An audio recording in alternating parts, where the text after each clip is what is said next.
See, good. So, what was it you wanted to say? Speed bumps. Yeah. They're in the wrong places and they're not set up properly. For example, Richard Lane and in front of what used to be the school, there's I think 3, and every time you go, you can go at the same speed on all of them. Yes. And there's one of them that's set right and the others aren't right. Yes. So even if you obey the speed limit, and most people go either really slow or those that are trying to catch are going too fast anyway. Yeah, well, I mean, I've got a wide wheelbase car and I've actually filmed over Alcoats and demonstrated you can drive quite happily at 30 miles an hour. But you have to get pretty close to the pavement on some cases. But yes. And if you go down to in a lane, some of them are flat, some of them, one of them, they've put a new one in where they've got speed bump in, and they've got this picture on the floor. And again, you have to dig into the side to straddle as much as you can. They've put new ones up on Cemetery Road. Well, just don't go there. Just don't go. But the people Cemetery Road. Yeah. Cemetery Road over the top from Alcoats Road, isn't it? Yeah. Cemetery Road to Alcoats Road. Oh, it's the road I was talking about. Yeah. Yeah. You can. I can drive that at 30 quite happily. Yeah, but you have to go into the. I haven't got a wide wheelbase car, and the people that they're trying to catch are ignoring it anyway. Yes. People like me who obey the speed limit. Yeah. Mostly. Well, none of us are perfect. Well, no, that's right. You just drive me crazy. And my husband's got a delicate back, so you're bouncing over there. But, yeah. By the time you've got to the other end, you're playing out. And I've got a modern car. Yes, yes. By the time you get to the other end, my back's killing me. Absolutely. Right. Yes. It rattles everything, and so you've got your health implications as well. So where else are they put in you? And if they're trying to catch some people out, the ones they're trying to catch don't care. That's right, they just drive like that. They just drive like lunatics anyway. And they just drive like lunatics, end of story. And then you get the other ones, and it's really frustrating for other drivers. You can see them pushing because they're up your backside. They're doing 20 in the 30 limit. And I know you've got to look at the safety, but you know, you've got to be sensitive about it. But because of the speed cameras, or they'll drive up to the speed cameras and anchor on. Yes. Or to the speed bumps and anchor on. And to me, that's more risky. It is. Than just somebody driving, even the 35, which I know is outside speed, but even somebody who's driving that speed steadily is safer than somebody driving like a lunatic. If they're looking out, that is the key. If they're looking, driving properly, driving attentively, driving carefully, looking at the road. Yes. You know, like Richard Charlie gets really busy towards the centre. That crossroads, I have to do something about that for so long. Which one's that? The hairdresser's on the corner. The hairdresser's on the corner. Cemetery Road junction. Oh, that one. Oh, yes. Yes. Yes, I know. Yes. Lane. There's left down to Yeah. the lane. Lane, the lane. Comes out the school and that back of there. Right. So you're getting a lot of traffic coming out there. Right. You've got your traffic backing up from the traffic light. Yeah. And it's just a nightmare. Yeah. It needs something doing with it. It needs sorting out, and it needs somebody setting it up properly. Yes. And not then going away and not monitoring it. Yeah. Yeah, and making sure that the lights are set properly. Yes. And coming back regularly and checking it.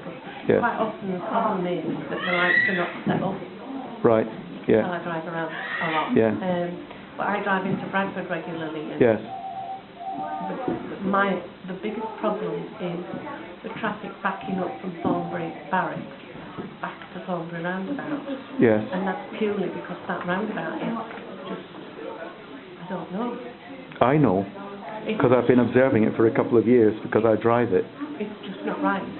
There's something wrong with it, isn't there? And the other thing they've done is really clever. If you drive on that roundabout, I come from Galloway Lane to turn left into Bradford. But if you go straight across, which I do quite a lot, the junction's just not quite wide enough for 2 vehicles. But people queue up too wide, one to turn right, one to go straight on. It is what? Going into Galloway Lane. Coming from Galloway Lane, going straight across to Woodall, or going right to... It is big enough. Some of the cars, not the way some of them drive. Yeah, that's right, yes. If you look at the way that the curve is angled, it's actually pushing you into the middle of the roundabout. if you're going straight across. You can't drive properly on the curves that you're taught to drive. I know I'm nitpicking, but I do that quite a lot, and it's squared off. If it's left it curved like it was. It might have been easier. So this is to try getting out of Galloway Lane. Yeah. Yeah. Well, maybe there's a bit of mileage for me as I'm a driving instructor, but no, that can be done. I mean, I understand what you're saying, but I disagree. I mean, if people were driving carefully, look, people are driving carefully. Yeah. They're not driving. They're driving. You know, the bad habits are coming in quicker and faster. Yeah, that's true. Yes. And people are listening to the Yes. Yeah. You know, and there's appalling amount of driving, bad driving out there. Oh yes. Yeah. You need to get it sorted. And I drive in Bradford Free a lot, which has got the worst reputation going. Yeah. And I think we sort of got the general message. They're going to come round the outside. Yeah. But my daughter moved in, and I can't remember where it was. But what should we do about it? I mean, what can we do about it? Do we need 3 times the number of policemen? Do we need a re-education program? Do we just get people to realise that they could improve? Do we? You know all these cameras that put out on the lanes, like if you're in Bradford, you go down a bus lane. Yes. Why can't we use those cameras? Ticket them for bad driving. Yes. Yes. Okay. When the cameras are there. Yes. Well, the thing is, I pick these things up on my car cameras, but if I go to the police, they say, well, we can't do anything because we didn't even do it. But they've got no power. Yeah. They've got no power. At one time, the police used to have forms, like if the street furniture was broken, they could put a form in, and it would go to the council. The traffic officers would link with the council with new roads, and they could take back to the council. Yes. There's no system that I'm aware of now that they can do that. Or that the traffic people are listening. Yes. The traffic people being the traffic people working for the council. You think they should be listening more? I think they should be asking the questions and listening. Yes. Yeah. They should be listening, and some of them ought to come out and drive around some of the roads. Well, I'm actually taking Andrew Carter to Thornbury Barracks on.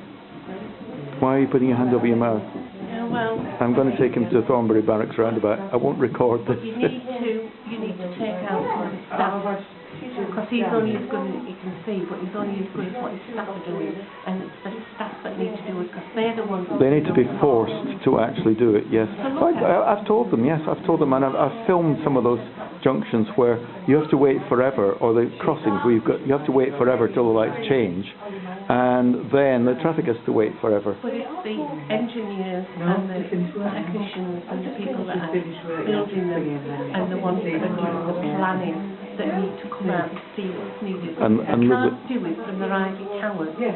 Sat in an office. Right, I think they do get out, and I think they are quite busy, but I think you're absolutely right. Yes.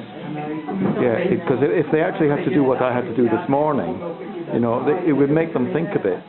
Just the timing of the signals. They could retime the signals and it would make a difference. The road this morning, no warning. Oh, no, there is warning up. It's actually down as being closed for 4 or 5 days. Yes. So it happens. Yes, I filmed a lot from the back end. So what's your? I mean, you say you're fairly outspoken. So who are you? You don't need to say, but I'm interested in. You're a kindred spirit in some ways, I think.